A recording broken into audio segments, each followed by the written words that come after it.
அருட்பெருஞ்சோதி அருட்பெருஞ்சோதி தனிப்பெரும் கருணை அருட்பெருஞ்சோதி. எல்லா உயிர்களும் இன்புற்று வாழ்க, வள்ளல் மலரடி வாழ்க வாழ்க. கொல்லா விரதம் குவளை எல்லாம் ஓங்குக, நல்லோர் நினைத்த நலம் பெறுக, நன்று நினைத்த எல்லோரும் வாழ்க இசைந்து. உலக மக்களே, அறிவார்ந்த அன்பர்களே, ஆண்மைநேய ஒருமைப்பாடுடைய அன்பர்களே, வல்லபுரவன் நமக்கு அருளிய திருவருட்பாவில் 3ஆம் திருமுறையில் 3வது பதிகம் இரங்கல் மாலை என்ற பாடலுடைய விளக்கங்களை பார்த்து கொண்டிருக்கிறோம். இரங்கல் மாலை மொத்தம் 31 பாடல்களை கொண்டது. இதுவரையில் நாம் 21 பாடலுடைய விளக்கங்களை நாம் பார்த்திருக்கிறோம். ஒவ்வொரு பாடலிலும் எப்படியெல்லாம் இறைவனை காண துடிக்கிறார் என்பதையும், இறைவன் தன்னை ஆட்கொண்ட பிறகு அதன் பிறகு எந்த அருளை கொடுக்கவில்லை என்பதையும், சமயங்களும் மதங்களும் மார்க்கங்களும் சூழ்ந்திருந்த காலகட்டங்களில் எப்படியெல்லாம் இறைவனை உருவகப்படுத்துகிறார் என்பதையும் நமக்கு தெளிவுபட திருவருட்பாவிலே 3ஆம் திருமுறையிலே அருளியிருக்கிறார்கள். அதன் பிறகு காலங்கள் மாறிய பிறகு இறைவன் முழுமையாக ஆட்கொண்டு சமரச சுத்த சன்மார்க்கத்தை கொடுத்த பிறகு இறைவனுடைய இறைநிலை எப்படி என்பதையும், சமரச சுத்த சன்மார்க்கத்தினுடைய நிலை என்ன என்பதையும், மதங்களையும் மார்க்கங்களையும் சமயங்களையும் விட்டு வந்த பிறகு இறைவனுடைய அருளை எப்படி பெற்றுக்கொண்டார் என்பதையும் உலக மக்களுக்கு புரியும்படி தெளிவாக நமக்கு திருவருட்பாவிலே அருளியிருக்கிறார்கள் நமது இறைவன் வல்லபெருமான் அவர்கள். நம்மையெல்லாம் படைத்து காத்து கொண்டிருக்கின்ற இறைவன் வல்லபெருமான் அவர்கள் இந்த மண்ணுலைக்கு வருவிக்க உற்றதிலிருந்து இறைவன் ஆட்கொண்ட வரைக்கும் எப்படியெல்லாம் துயரமடைந்தார் என்பதையும், வருத்தப்பட்டார் என்பதையும், எப்படியெல்லாம் மனநிலையில் இருந்தார் என்பதையும் தெளிவுபட ஒவ்வொரு பாடலிலும் நமக்கு அருளியிருக்கிறார்கள். சமயங்களும் மதங்களும் மார்க்கங்களும் சூழ்ந்திருந்த காலகட்டங்களில் ஒரு தாயின் வழியாக இந்த மண்ணுலைக்கு வருவிக்க உற்று தான் யார் என்று தெரியாத நிலையில், மறைப்பு இருந்த நிலையில் வல்லபெருமான் அவர்கள் சமயங்களையும் மதங்களையும் மார்க்கங்களையும் பின்பற்றி கொண்டிருந்தார் என்பது உண்மை.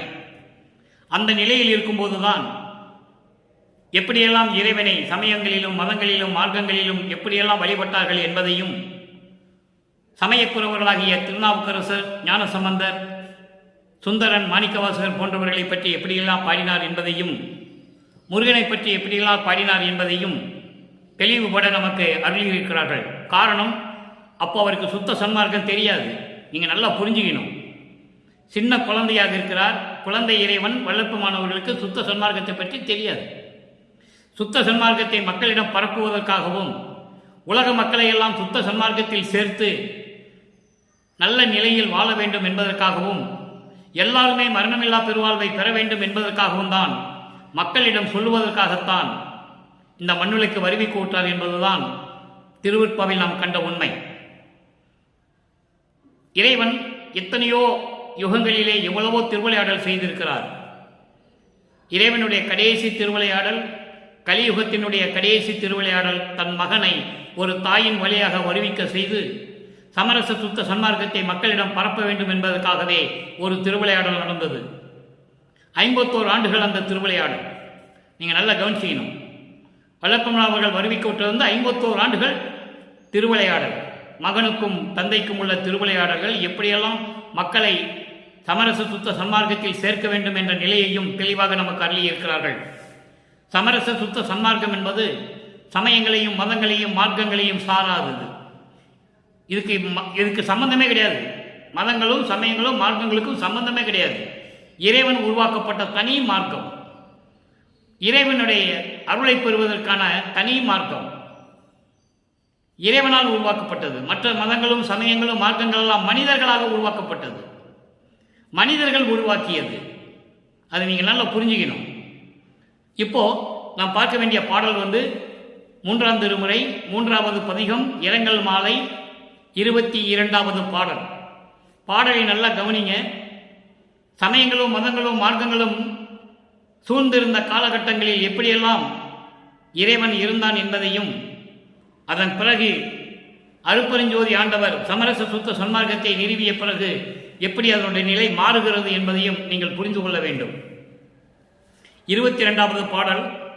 நாட்டும் புகழார் திருவொற்றி நகர்வாள் சிவனார். இங்கே இறைவனை திருவொற்றியில் இருக்கின்ற இறைவன் என்று சொல்லுவார், காலை வாகனம் கொண்ட இறைவன் என்று சொல்லுவார்.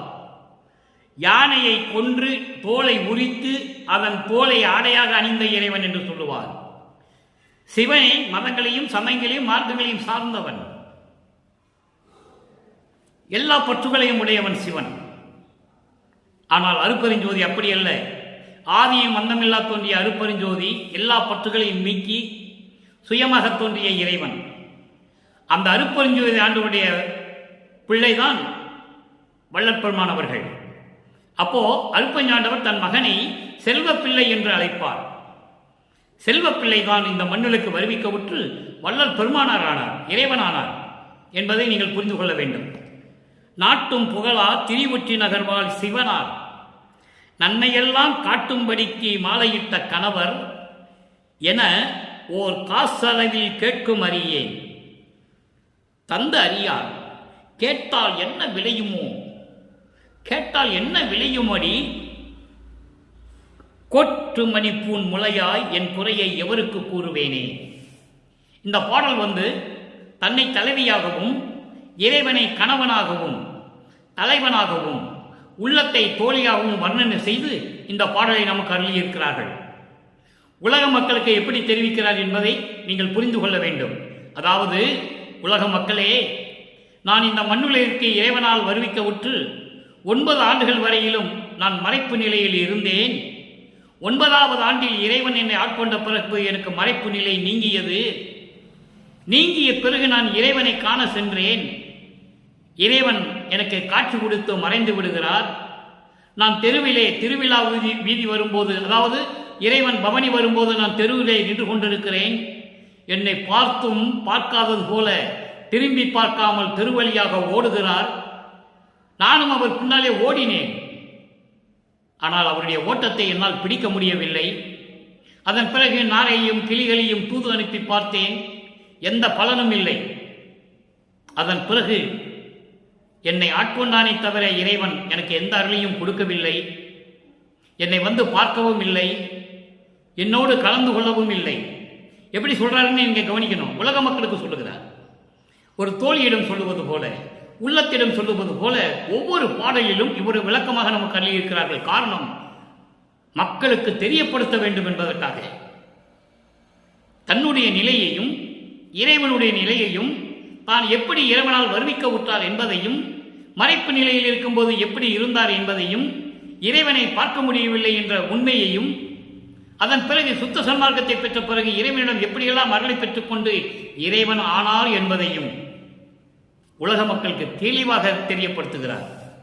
அப்போ என்னை ஆட்கொண்டாரே தவிர ஒரு காசு அளவு கூட, காசு என்பது ஒரு தூசி அளவு கூட, அந்த சிறிதளவு கூட எனக்கு அருளை அவர் கொடுக்கவில்லை.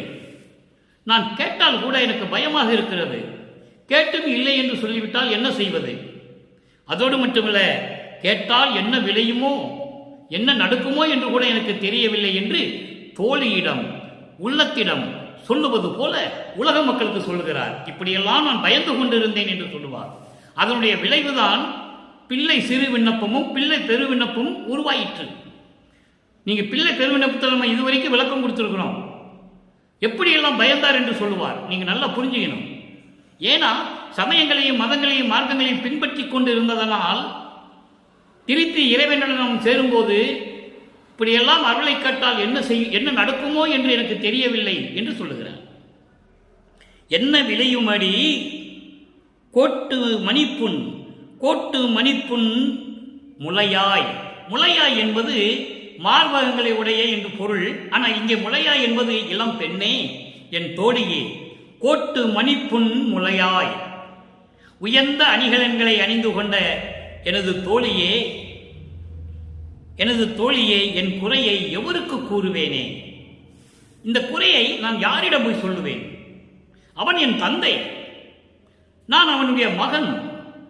தந்தையே மகனுக்கு அருள் கொடுக்காவிட்டால், என்னை தெருவில் நிற்க வைத்து பார்த்து கொண்டிருந்தால் இந்த குறையை நான் எங்க போய் சொல்லுவேன்? நான் யாரிடம் போய் சொல்லுவேன் என்று சொல்லுவது போல இந்த பாடலை நமக்கு அறிவிக்கிறார்கள். எவ்வளவு அற்புதம் பாருங்க! இப்படியெல்லாம் நடந்து கொண்டிருந்தது. வள்ளற்பெருமானுடைய இறைநிலையை 200 ஆண்டுகளாக யாரும் மக்களிடம் சொல்லவில்லை. அதுதான் உண்மை, அதுதான் சத்தியம். இதை யாராலும் மறுக்க முடியாது. ஆக இந்த பாடலுடைய பதவுரை பாருங்க, அதன் பின் தெளிவுரை. மக்களே, இறைவனை பற்றி பேசும்போது பேசிக்கொண்டே இருக்கலாம், நேரம்தான் நமக்கு போதவில்லை. இந்த பாடலுடைய விளக்கங்கள்லாம் சொல்ல வேண்டும். அதனால்தான் நான் நேரத்தை குறைத்துக் கொண்டு விளக்கங்களையும் குறைத்துக் கொண்டு என்னால் முடிந்த அளவு குறைந்த அளவில் நான் விளக்கம் கொடுத்து கொண்டிருக்கிறேன். நாட்டும் புகழார். நாட்டும் புகழார் என்பது சுத்த சிவராஜ்யத்தை உடையவர், புகழோடு விளங்கிக் கொண்டிருக்கின்றவர். அவர் திருவொற்றியூர் நகரிலே இருக்கின்ற இறைவன். அவன் பெயர் சிவன், சிவனார், சிவபெருமான் என்றும் சொல்லலாம். திருவொற்றியூரிலே இருந்து கொண்டிருக்கின்ற இறைவன் சிவராசியத்தை கொண்டு புகழோடு விளங்கிக் கொண்டிருக்கின்றவன். சிவராஜ்யம், ராஜ்யத்தை உடையவன், சுத்த சிவராஜ்யத்தை உடையவன். அப்படிப்பட்ட இறைவன். அதோடு மட்டுமல்ல, அவன் பெயர் சிவபெருமான், சிவனார் என்று சொல்லுகிறார். சிவபெருமான் நன்மையெல்லாம் காட்டும்படிக்கு மாலையிட்ட கணவர். எனக்கு எல்லா அகலையும் கொடுப்பதற்காகவே என்னை மாலையிட்டார்.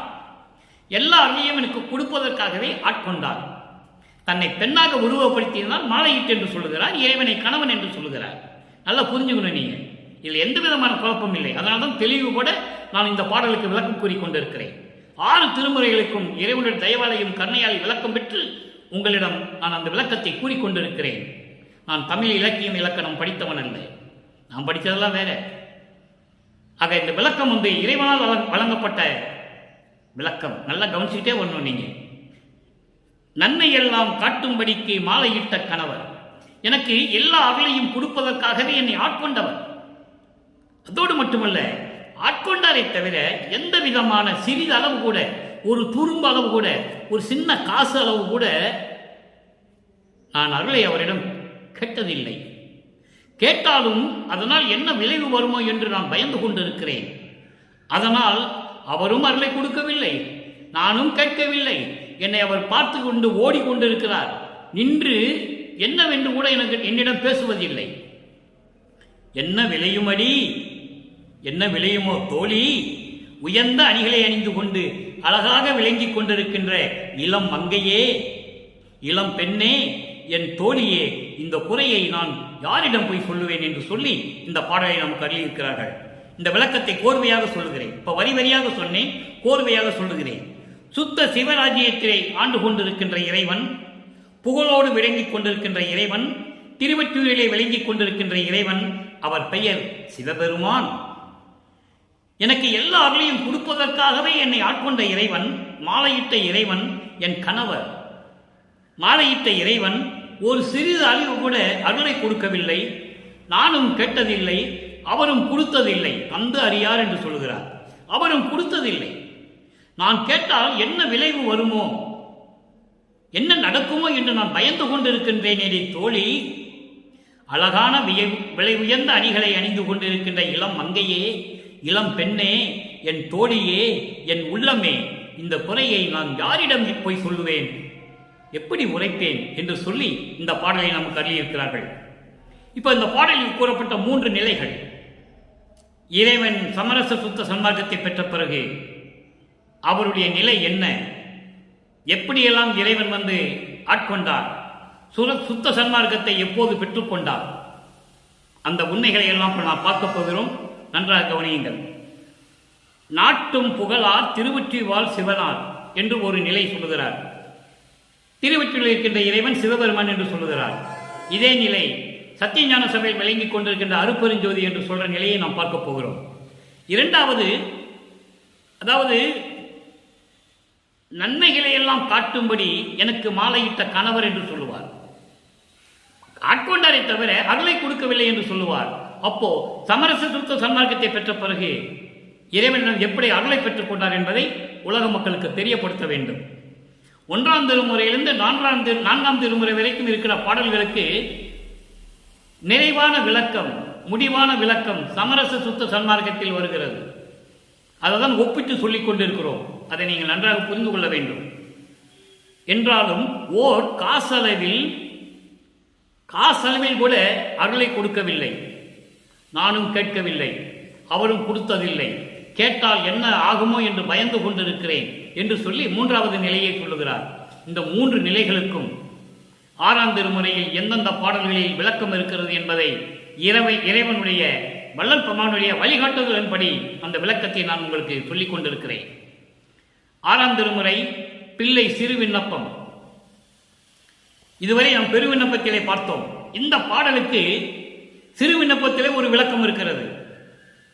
19வது பதிகம் பிள்ளை சிறு விண்ணப்பம் 14வது பாடல்.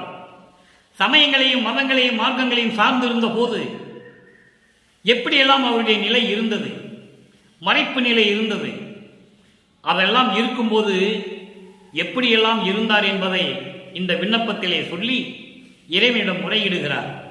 தன் தந்தை அருட்பெருஞ்சோதி ஆண்டவரிடம் முறையிடுகிறார். அங்கே சிவபெருமான், இங்கே அருட்பெருஞ்சோதி. நல்லா புரிஞ்சுக்கணும். சரியை ஓர் 4ம் கிரியை ஓர் 4ம் சாற்றிடும் யோகம் ஓர் 4ம் புரியவும் பதங்கள் பொருந்தவும் எனது புந்தியில் ஆசை ஒன்றும் அறியேன். நான் சமயங்களையும் மதங்களையும் மார்க்கங்களையும் இருக்கும்போது நான் சரியை நிலை ஒரு 4, கிரியை நிலை ஒரு 4, யோக நிலை ஒரு 4. அப்ப என்னாச்சு? முன்னாங்க 12 நிலைகள். நல்லா கவனிச்சுட்டே வரணும். இந்த 12 நிலைகள் புரியவும், இந்த 12 நிலைகளை பெற்றிடவும், பதங்கள் பொருந்தவும், அந்த நிலைகளை அடையவும் ஒவ்வொன்றுக்கும் ஒரு நிலை இருக்கிறது. சரியில் இருக்கின்ற 4 நிலைகள், கிரியையில் இருக்கின்ற 4 நிலைகள், யோக நிலையில் இருக்கின்ற 4 நிலைகள். அவற்றை பெற்றிடவும் அந்த நிலைகளை அடையவும் எனது புந்தியில் ஆசை சற்றும் அறியேன். எனது அறிவில் கொஞ்சம் கூட எனக்கு தெரியாது. எனக்கு தான் அப்ப அறிவே இல்லையே. அற்ப அறிவு என்று சொல்லுவார் நமது இறைவன் வல்லப்பமானவர்கள். அற்ப அறிவு என்று சொல்லுவார். அற்ப அறிவு என்பது மறைப்பு நிலை. அப்பெல்லாம் எனக்கு தெரியாது. என் புத்தி கெட்டல, என் அறிவிக்கு எட்டவில்லை. அதை அடைய வேண்டும் என்ற ஆசை கூட எனக்கு இல்லை. ஏன்னா எனக்கு தெரியாது, அந்த நிலைகள் தெரியாது. அந்த நிலையை அடைவதற்கு எங்களுக்கு தெரியாதுன்னு சொல்லுகிறார். அடுத்து பாருங்க, பெரியதோர் ஞானம் 4ம். தனியா கொண்டு வருவார் ஞானத்தை. ஞானத்தை தனியா கொண்டு வருவார். பெரியதோர் ஞானம் 4னும் உயர்ந்த நிலையில் இருக்கின்ற அந்த ஞான நிலை, ஞான சரியை, ஞான கிரியை, ஞான யோகம், ஞானத்தில் ஞானம். இந்த 4 நிலைகளும் ஆசையை பெற்றில்லை. அதை பெறுவதற்கான ஆசை கூட எனக்கு இல்லை. தெரியாதே. சமயங்களும் மதங்களும் மார்க்கங்களும் இருந்த நிலையில் எனக்கு தெரியாதே. முத்தி பெற்றிடவும் அறியே. முத்தி பெற்றிடவும் உரியதோர் இச்சை எனக்கு இல்லை. முத்திக்கு அப்புறம் சித்தின்னு ஒரு இடம் இருக்கு, ஞான சித்தி. அப்போ அவர் முத்தி தான் ஒரு நிலை என்று நினைத்துக் கொண்டிருக்கிறார். நல்லா கவனிக்கணும் நீங்க. இதன் விளக்கம் அங்க திருவுந்தியார் பதிகத்திலே 64வது பதிகம், திருவுந்தியார் பதிகத்திலே 10வது பாடலிலே முடிவான நிலையை சொல்லுவார். அப்ப இதுவரைக்கும் அவருக்கு முத்தி தான், அதுக்கப்புறம் ஒரு நிலை இல்லை என்று தெரியாது அவருக்கு. அதுக்கப்புறம் ஒரு நிலை இருக்கிறது என்று அவருக்கு தெரியாது. அதான் ஞான சித்தி. முத்தி என்பதுதான் கடைசி நிலையில் என்று எல்லாருமே சொல்லி ஏமாந்து போய்விட்டார்கள் இந்த பிரபஞ்சத்தில். ஞான சித்தி யாருக்கும் தெரியாது. காரணம், சுத்த சன்மார்க்கம் யாருக்கும் தெரியாது. இதான் லாஜிக். சுத்த சன்மார்க்கம் தெரிஞ்சாதான் ஞான சித்தி இருக்கிறது தெரியும், இல்லைன்னு தெரியாது. எல்லாமே ஞானம் பெற்றவர்கள் தான். பிரபஞ்சத்தில் தோன்றிய கோடான கோடி பேர்கள் ஞானம் பெற்றார்கள், மன்னிக்கவும் முத்தி பெற்றார்கள். ஞானம் பெறவில்லை, ஞான சித்தி அடையவில்லை. காரணம், அவர்கள் எல்லாம் ஞானத்தை பெற்றார்கள். ஞானத்தை பெற்று முத்தி லெவலுக்கு வந்தாங்க, முத்தி அளவுக்கு வந்தாங்க, அவ்வளவுதான். மெஞ்ஞானம் பெற்றால்தான், சமரச சுத்த சன்மார்க்கம் பெற்றால்தான் ஞான சித்தி அடைய முடியும். அதனால் கர்ம சித்தி யோக சித்தியோடு எல்லாமே சென்றவர்கள். அகவலிலே தெளிவாக பாடல்கள் இருக்கிறது. அகவலிலே பிரபஞ்சத்தின் உண்மை அங்கே இருக்கிறது. இப்போ அப்படிப்பட்ட ஞான 4னும் ஆசை பெற்றிலேன், முத்தி பெற்றிடவும் உரியதோர் இச்சை எனக்கு இல்லை. எந்தன் உள்ளத்தை நீ அறிவாய் எந்தாய். என் உள்ளத்தில் என்ன இருந்ததுன்னு உனக்கு தெரியும் இல்லையா? எவ்வளவு அற்புதமா சொல்லிட்டாரா? அதுக்கு அடுத்து பாருங்க, இந்த நிலை எப்போது பெற்றார்? எனக்கு எதுவுமே ஆசை இல்லை, தெரியாது. அப்ப அந்த நிலை எப்ப பெற்றார் என்றதே ஒரு விளக்கம். 147 அனுபவ மாலை 93வது பாடல். சரியை நிலை 4ம் அங்க எனக்கு எதுவுமே தெரியாதுன்ட்டார். பிள்ளை சிறு விண்ணப்பத்தில் எனக்கு எதுவுமே தெரியாதுன்ட்டார். ஏன்னா சமயங்களையும் மதங்களையும் மார்க்கங்களையும் சார்ந்திருந்த நிலை. அதுக்கப்புறம் சொல்றார் பாருங்க, அனுபவ மாலை 93வது பாடல். சரிய நிலை 4ம் கிரிய நிலை நான்கும் தனி யோக நிலை நான்கும் தனி தனி கண்டறிந்தேன். இந்த 12 நிலைகளையும் தனித்தனியாக கண்டு நான் அறிந்து கொண்டேன். உரிய சிவஞான நிலை நான்கும், அங்க பெரியதோர் ஞானம் நான்குன்னு சொல்லுவாரு. இங்க பாருங்க, உரியதோர் எதுக்கு உரியது? உரியதோர் சிவஞான நிலை நான்கும். உரியதோர் சிவநிலை நான்கும் எதுக்கு உரியது? சுத்த சன்மார்க்கத்துக்கு உரியது. சுத்த சன்மார்க்கத்துக்கு உரியது, சிவன் நிலைக்கு அடைய உரியது. 16வது நிலைக்கு போடுவதற்கு உதவியதோர் இந்த ஞான நிலை நான்கும் அருள் ஒளியால். அருள் ஒளியால் என்பது அருட்பெருஞ்சோதியால், அருட்பெருஞ்சோதியினுடைய ஒளியால். அந்த ஒளியால் ஒன்று ஒன்றாய் அறிந்தேன். நல்ல கவனிங்க, அங்க தனித்தனியாக அறிஞ்சாருன்னு சொல்றாரு. தனித்தனியாக கண்டுகொண்டேன். இங்கே ஒன்று ஒன்னா. அப்பா, ஒன்று ஒன்னா ஒரு நிலை அடைவதற்கு எத்தனை ஆண்டுகளாக இருக்கும் என்பதை நீங்கள் புரிந்து கொள்ள வேண்டும். அப்போ வல்லப்பமனுடைய வருவிக்க உற்ற ஆண்டிலிருந்து 33வது ஆண்டில் சுத்த சன்மார்க்கம் எப்படி பெற்றேன்னு சொல்றாரு. இங்க பாருங்க, ஒன்று ஒன்றாய் அறிந்தேன், மேல் உண்மை நிலை பெற்றேன். அப்போ இது ஒன்று ஒன்றா நான் தெரிஞ்ச பிறகுதான் அங்கே சிவஞான வெளியிலே இருக்கின்ற அந்த மேலான நிலை கடவுள் நிலை என்பதை நான் பெற்றுக்கொண்டேன். அரிய சிவ சித்தாந்த வேதாந்த முதலாம் ஆறு அந்த நிலை அறிந்தேன். அந்தங்களையும் கடக்கிறார். அப்போ சுத்த சன்மார்க்கத்தை பெற வேண்டும் என்றால் அந்தங்களை கடக்க வேண்டும். சரியை கிரியை ஞானம் யோகம் ஞானம் என்ற நிலைகளை எல்லாம் கடந்து போக வேண்டும். தத்துவங்களை கடக்க வேண்டும். தத்துவங்களை கடந்ததை அருட்பெருஞ்சோதி அட்டகத்திலே சொல்லுவார். தத்துவங்கள் அனைத்தும் தனித்தனியாக கடந்தேன். தத்துவாதீத மேல்நிலையில் சித்திகள் முழுதும் தெரிந்தேன். சித்திகளெல்லாம் தெரிந்து கொண்டேன். அதற்கப்புறம் மேல் சிவநிலை தெரிந்திட சென்றேன். அதுதான் ஞானத்தில் ஞானம். அங்க லிங்க் பண்றார், அங்க தொடர்பு கொள்கிறார். அப்போ இந்த அந்தங்களை அறிந்தேன், அந்த நிலை அறிந்தேன். அதற்கு அப்பால் நின்று ஓங்கும், அதுக்கு மேலே ஒரு நிலை இருக்கிறது. பாருங்க, நல்லா கவனிக்கணும். தத்துவங்களை கடக்கிறார், சித்திகளை எல்லாம் பெற்றுக்கொண்டார். அதற்கு மேல் நிலையை சிவநிலையை தெரிந்திடுவதற்காக செல்லுகிறார். சரியை கிரிய யோக ஞானத்தையும் கடக்கிறார். 16 நிலையையும் கடக்கிறார். 6 அந்தங்களையும் கடக்கிறார். 6 அந்தங்களையும் கடக்கிறார். அப்ப சொல்றார் பாருங்க, பெரிய சிவ அனுபவத்தால். இவற்றையெல்லாம் கடந்த பிறகுதான் சிவ அனுபவம் கிடைக்கும். சிவ அனுபவம் என்பது சிவ ஞான நிலை. சிவ ஞான நிலை என்பது 16வது நிலை. 16வது நிலை என்பது ஞானத்தில் ஞானம், கடவுள் நிலை அறிந்து அம்மையமாவது. அப்போ அந்த நிலை அனுபவத்தால் சமரச சுத்த சன்மார்க்கம் பெற்றேன். சமரச சுத்த சன்மார்க்கம் பெற்றேன். யாரிடமிருந்து பெற்றேன்? என் தந்தை அருட்பெருஞ்சோதி ஆண்டவரிடமிருந்து பெற்றேன். அப்போ இதிலிருந்து என்ன தெரிகிறது என்றால், சமரச சுத்த சன்மார்க்கத்தை நிறுவிய உண்டாக்கிய அருளிய அருட்பெருஞ்சோதி ஆண்டவர் தன் மகனுக்கு கொடுக்கிறார். மகன் பெற்றுக்கொண்டார்.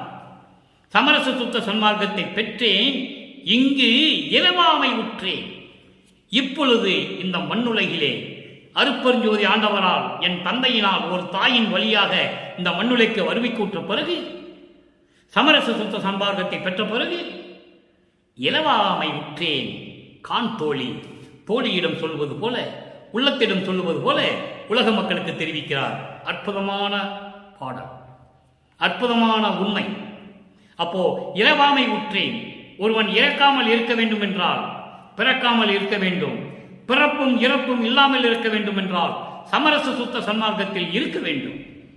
இந்த பிரபஞ்சத்தின் உண்மையை வல்லப்பெருமானவர்கள் தெளிவாக நமக்கு அறிவிக்கிறார்கள். நமது இறைவன் வல்லப்பெருமானவர்கள் நம்மளையெல்லாம் படைத்து காத்து கொண்டிருக்கின்ற இறைவன், இந்த பிரபஞ்சத்தை இயக்கிக் கொண்டிருக்கின்ற இறைவன். 30/1/1874 இரவு 12 மணியிலிருந்து அருட்பெருஞ்சோதி ஆண்டவரான பிறகு, இறைநிலையை அடைந்த பிறகு, கடவுளாக வந்த பிறகு இந்த பிரபஞ்சத்தை இயக்கிக் கொண்டிருக்கிறது நமது இறைவன் வல்லப்பெருமானவர்கள் என்பதை இங்கே நான் பதிவு செய்ய கடமைப்பட்டிருக்கிறேன். யாராலையும் மறுக்க முடியாது. திருவுற்பாவை கண்ட உண்மை. அடுத்து பாருங்க, இப்ப பாருங்க, சமரச சுன்மார்க்கம் பெற்றாச்சு, இறைவாமை உற்றேன் என்று சொல்லியாச்சு, சமயங்களையும் மதங்களையும் மார்க்கங்களையும் எல்லாம் விட்டு வந்தாச்சுன்னு சொல்லியாச்சு. அடுத்து பாருங்க, மெய்யருள் வியப்பு 112வது பாடல். மெய்யருள் வியப்பிலே 102வது பதிகம் 112வது பதிகம் மெய்யருள் வியப்பு 79வது பாடல். நேற்று 78வது பாடலுடைய விளக்கத்தை பார்த்தோம். அதனுடைய தொடர்ச்சி 79வது பாடல் என்ன சொல்றார் பாருங்க. ஈர் ஆறாண்டு ஈர் ஆறாண்டு என்பது 2 6 ஆண்டு. 2 6 ஆண்டு என்பது 2 × 6 2 × 6 12. 12வது ஆண்டு தொடங்கி இற்றைய பகலில் வரையுமே. நேற்றும் விளக்கம் கொடுத்திருக்கிறேன்.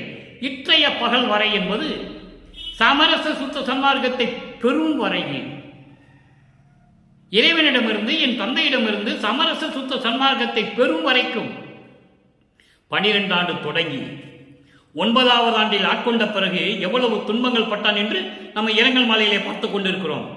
அதன் பிறகு 3 ஆண்டுகள் கழித்து வருவிக்க ஊற்றாண்டில் இருந்து கழித்து வள்ளற்பெருமானுக்கு வயதில்லை. நன்றாக நீங்கள் மனதில் இழுத்திக் கொள்ள வேண்டும், மனதில் உறுதியாக வைத்துக் கொள்ள வேண்டும். வள்ளற்பெருமானுக்கு வயதே கிடையாது. அவர் இறைவன். இறைவனுக்கு ஏது வயது? வயதே இல்லை. ஒவ்வொரு யுகத்திலும் இருந்த இறைவன் கலியுகத்தினுடைய கடைசி கட்டத்தில் வருவிக்க செய்தார். இறைவனுடைய திருவிளையாடல். இதை நீங்கள் மனதில் உறுதியாக பிடித்துக் கொள்ள வேண்டும். அப்படிப்பட்ட இறைவன் 12 ஆண்டு தொடங்கி 12வது வயதிலே இருந்து சுத்த சன்மார்க்க பெரும் வரையில், அதை இற்றைய பகல் வரை என்று சொல்லுகிறார். உலகியல் விளக்கம் என்பது வேறு. இற்றைய பகல் என்பது இன்னைக்கு 12 மணி வரைக்கும் சொல்லுவான், இன்னைக்கு 12 மணி வரைக்கும் சொல்லுவான். அது கிடையாது. சமரச சுத்த சன்மார்க்க விளக்கம் என்பது 12 ஆண்டு தொடங்கி, நான் இந்த மண்ணுலைக்கு வருவிக்க விட்டு 12 ஆண்டுகள் தொடங்கி இற்றைய பகல் வரை, இந்த சமரச சுத்த சன்மார்க்கத்தை பெறும் வரை, இந்த மண்ணுலையிலே நான் பட்ட பாடு, எலியேன் பட்ட பாட்டை நினைக்கில் இரும்பும் கரையுமே. அருட்பெருஞ்சோதி ஆண்டவரே, என் தந்தையே, உன்னால் இந்த மண்ணுலைக்கு வருவிக்க விட்டு 12வது ஆண்டிலிருந்து நீ சுத்த சன்மார்க்கம் கொடுக்கும் வரையில் இந்த மகன் பட்ட பாடு, நான் பட்ட துன்பங்களை எல்லாம் நினைக்கும் போது இரும்பும் கரையுமே. இரும்பு கூட கரைஞ்சு போகுமா? அவ்வளவு துன்பங்களை நான் பட்டிருக்கிறேன், அவமானங்களை பட்டிருக்கிறேன், துயரங்களை பட்டிருக்கிறேன். உன்னால் தெருவிலை நின்று கொண்டிருந்திருக்கிறேன். தெருவிலை நிற்க வைத்து என்னை விட்டு ஓடியதெல்லாம் எனக்கு தெரியாதா? தெளிவாக சொல்கிறார் திருவிற்பாவிலே. அவ்வளவு விளக்கங்கள் இருக்கின்றன. அப்படியெல்லாம் இருந்த எனக்கு இரும்பும் கரையுமே. ஏராய் ஏராய் என்றால் பிரபஞ்சம் முழுவதும் ஒளி வீசிக்கொண்டு பிரகாசமாக விளங்கிக் கொண்டிருக்கின்ற அழகான என் தந்தையே, அருட்பெருஞ்சோதியே, அருள் பிரகாசமே என்று சொல்லுகிறார். அதான் ஏராய் என்பதற்கு பொருள். அந்த பாடு முழுவதும் இன்பமாயிற்றே. அப்போ நான் பட்ட துன்பங்கள் எல்லாம் 12 ஆண்டும் தொடங்கி 33 ஆண்டுகள் வரையிலும் நான் பட்ட துன்பங்கள் எல்லாம் எல்லாமே மறைந்து விட்டதே.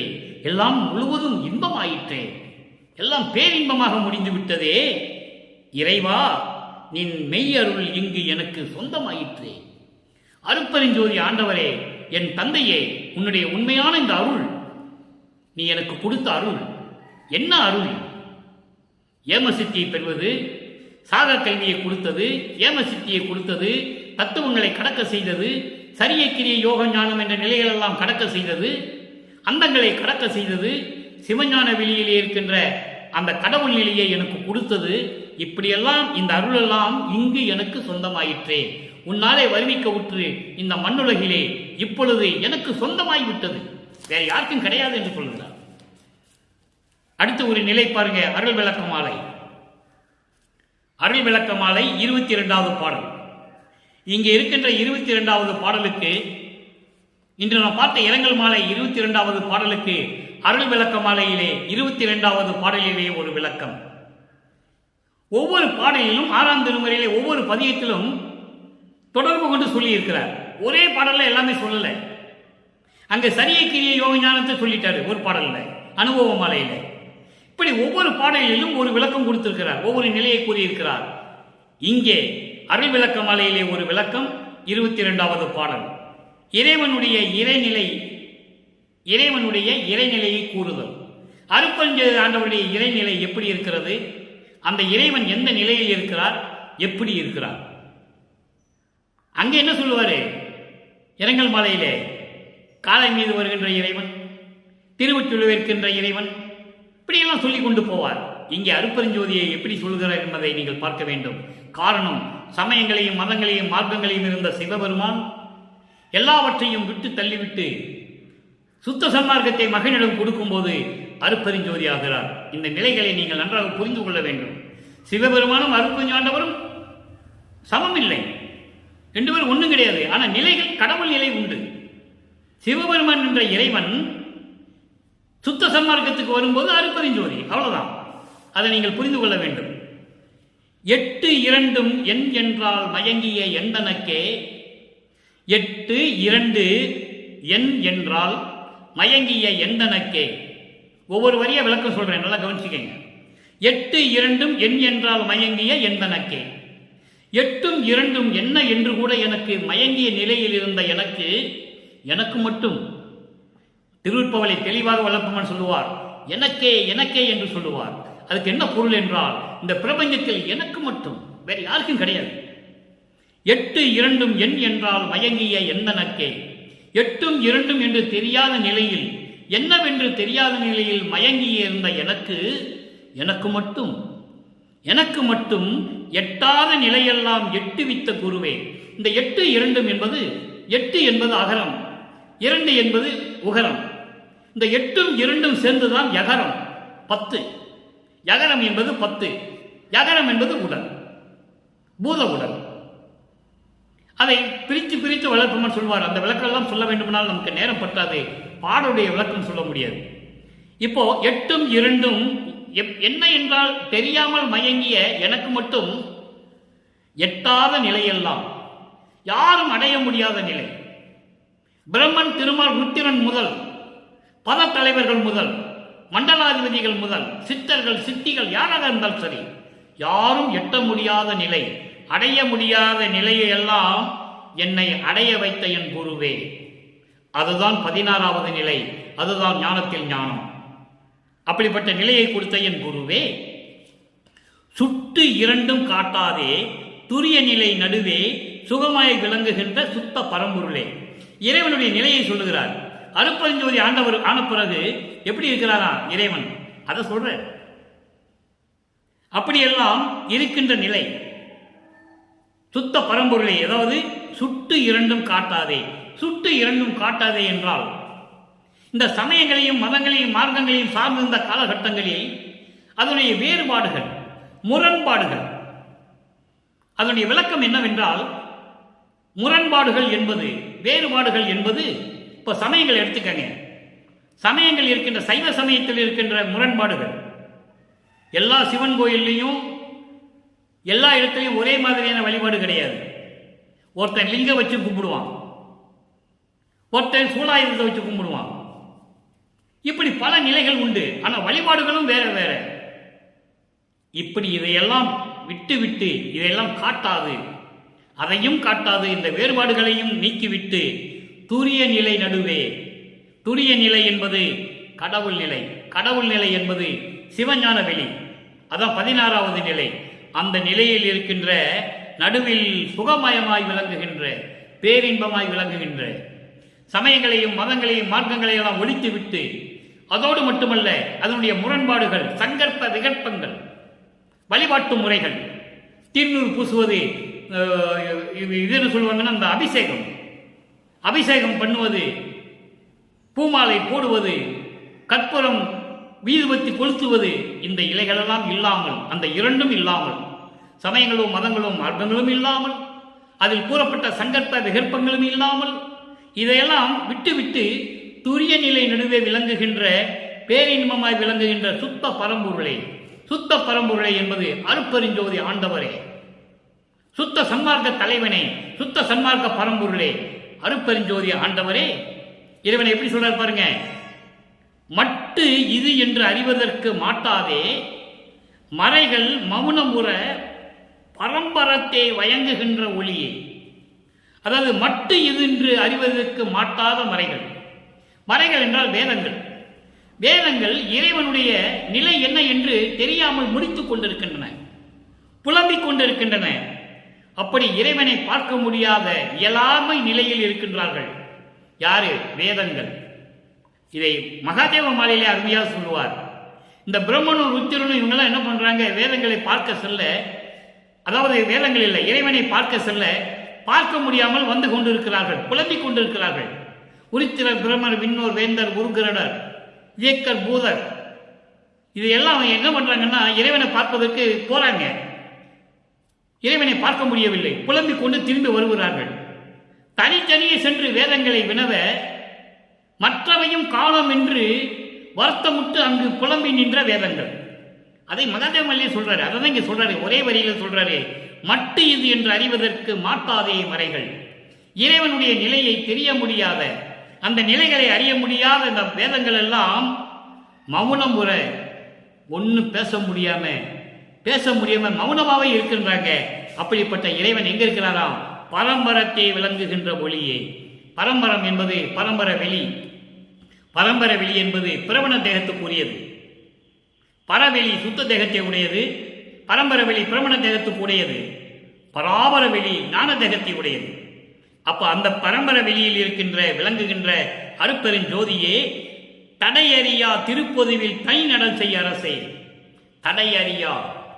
தடையறியாத என்பது எந்த தடைகளும் இல்லாமல், எந்த குறுக்கீடுகளும் இல்லாமல், சமயங்கள், மதங்கள், மார்க்கங்கள் என்ற தடைகள் இல்லாமல், அதனுடைய குறுக்கீடுகள், செயல்பாடுகள் இல்லாமல் திரு பொதுவில் சத்தியஞான சபையில் அருள் நடனம் செய்து கொண்டிருக்கின்ற இறைவனை தாழ்மொழி என்று இகழாதே. நான் சொல்லுவதெல்லாம் ஒதுக்கி விடாமல், தேவையில்லாமல் சொல்லுகிறான் என்று உள்ளத்தில் நினைத்து ஒதுக்கி விடாமல் அதை ஏற்றுக்கொண்டு, நான் சொல்லுவதையெல்லாம் ஏற்றுக்கொண்டு மகிழ்ந்து அருளே என்று கூறுகிறார். அன்பர்களே, இறுதியான ஒரு விளக்கம், சுத்த சிவநிலை. சுத்த சன்மார்க்க நிலை என்றால் என்ன? சுத்த சன்மார்க்கத்தின் விளக்கம் என்ன? அதற்கு 106வது பதிகம் சுத்த சிவநிலையில் சொல்லுகிறார். சுத்த சிவநிலை என்பது சுத்த சன்மார்க்க நிலை. சுத்த சன்மார்க்க நிலை எப்படி இருக்கிறது? சாதி குலம் என்றும் சமயம் பேதம் என்றும் 22வது பாடல், அங்க இருக்கின்ற 22வது பாடலுக்கு இங்கு விளக்கம் தர. சாதி குலம் என்றும் சமயம் மதம் என்றும் உபநீதியியல் ஆச்சிரம நீட்டி என்றும் ஓதுகின்ற பேயாட்டம் எல்லாம் பிதிர்ந்து ஒளிந்தனவே, பிறர்தம் வாயாட்டம் தீர்ந்தனவே மற்ற. இது பாடல் 4 வரிதான். பிரபஞ்சத்தின் உண்மை அங்கு சொல்லிட்டார். அதாவது சாதி குலம் சமயம் மதம் இப்படியெல்லாம், இதெல்லாம் தான் நமக்கு ஆன்மீக வழிக்க உண்டான படிகள் என்று சொல்லிக் கொண்டிருந்தவர்கள். நல்லா கவனிக்கணும். உலக மக்களை எப்படி ஏமாத்தினாங்க? இறைவனை பார்க்கணும்னா நம்ம சாதி சமய மதத்திலாம் இருக்கணும், அதான் ஆன்மீகத்துக்கு செல்லக்கூடிய படிகள் என்று சொன்னார்கள். அதை தான் இங்க சொல்லுகிறார். மக்களை எப்படியெல்லாம் ஏமாத்தினாங்க என்று சொல்றார். நல்லா கவனிக்கணும். நீங்க திருவற்பா கடல் அருள் அமுதம் பிரபஞ்சத்தின் உண்மைகளை கூறக்கூடியது. மற்ற நூல்கள் மாதிரியோ மற்றவங்க மாதிரியோ போற்றி போற்றி என்று பாடவில்லை. நல்லா புரிஞ்சுக்கணும். திருப்பாவலை போற்றி போற்றி பாடுறது முக்கியமல்ல, அங்கு இல்லை. ஏன்னா பிரபஞ்சத்தின் உண்மைகளை சொல்லிக் கொண்டிருக்கிறார் நமது இறைவன், மக்களுக்கு தெரியப்படுத்திக் கொண்டிருக்கிறார். 43,26,000 வருடங்கள் எப்படியெல்லாம் மக்கள் அவதப்பட்டார்கள், அவர்கள் ரத்தத்திலே எப்படி ஊறி இருக்கிறது, அதை எப்படி நீக்க வேண்டும் என்பதை சொல்வதற்காகத்தான் இவர் வருவிக்க விட்டார். சாதி குலம் என்றும் சமய மதம் என்றும் இதுதான் ஆன்மீகத்திற்கு செல்லக்கூடிய படிகள் என்றும், ஆச்சிரம நீட்டி என்றும். ஆச்சிரம நீட்டி என்பது என்ன? ஆச்சிரம் நீட்டி என்பது அதாவது அதான் சொல்றனே, ஆசிரமம், சன்னியாசியில் இருக்கின்ற ஆசிரமம். அவன் என்ன சொல்ற? அதான் சன்னியாசம் தேவையில்லை என்று சொல்கிறார் வல்லக்குமார். சன்னியாசத்தில் இருந்தால் தான் அவன் ஆன்மீகவாதின்னு சொல்ல போவாங்க, நம்மளை மதிப்பாங்கன்னு சொல்றதுக்காகவே சன்னியாசி என்று சொல்லக்கூடிய போது இந்த வாழ்க்கைகள்லாம் இப்படியெல்லாம் இருக்க வேண்டும் என்று சொல்லுகின்ற பேயாட்டம், ஓதுகின்ற என்ற சொல்லுகின்ற இந்த பேயாட்டம் சமயங்களிலும் மதங்களிலும் மார்க்கங்களிலும் ஜாதிகளிலும் நின்று கொண்டு பேயாட்டம் ஆடிக்கொண்டிருக்கிறார்களே, அதெல்லாம் பிதிர்ந்து ஒளிந்தனவே, பொடி பொடியாகி ஒளிந்து விட்டது, அழிந்து விட்டது என்று சொல்லுகிறார். பொடி பொடியாகி, துண்டு துண்டாக கூட கிடையாது, பொடி பொடியாகி அழிந்து விட்டது, காற்றிலே பறந்து விட்டது என்று சொல்லுகிறார். பிறர்தம் வாயாட்டம் தீர்ந்தனவே மற்ற. இந்த சமயங்களையும் மதங்களையும் மார்க்கங்களையும் ஜாதிகளையும் பற்றி கொண்டு இருக்கிறவர்கள், அதன் மீது பற்று கொண்டு இருந்து கொண்டிருக்கிறவர்கள், அதையே நம்பிக்கொண்டிருந்தவர்களுடைய வாயாட்டம் என்பது பேச்சுகள் எல்லாம், அவங்கள் பேசிய பேச்செல்லாம் முழுவதும் அழிந்து விட்டது, தீர்ந்து விட்டது என்று சொல்கிறார். ஆக சாதி ஒளிந்து விட்டது, மதங்களும் சமயங்களும் மார்க்கங்களும் ஒளிந்து விட்டது, இனிமேல் நினைக்கக்கூடியது சமரச சுத்த சன்மார்க்கம் ஒன்றுதான் என்று சொல்லுகிறார். அதற்கான காலங்கள் வந்துவிட்டது. சமரச சுத்த சன்மார்க்க காலம் ஓடிக்கொண்டிருக்கிறது. 4 யுகங்கள் முடிந்து விட்டது. ஒளி யுகத்தில் இருந்து கொண்டிருக்கிறோம் என்று வல்லப்பமானவர்கள் தெளிவாக நமக்கு அருளியிருக்கிறார்கள்.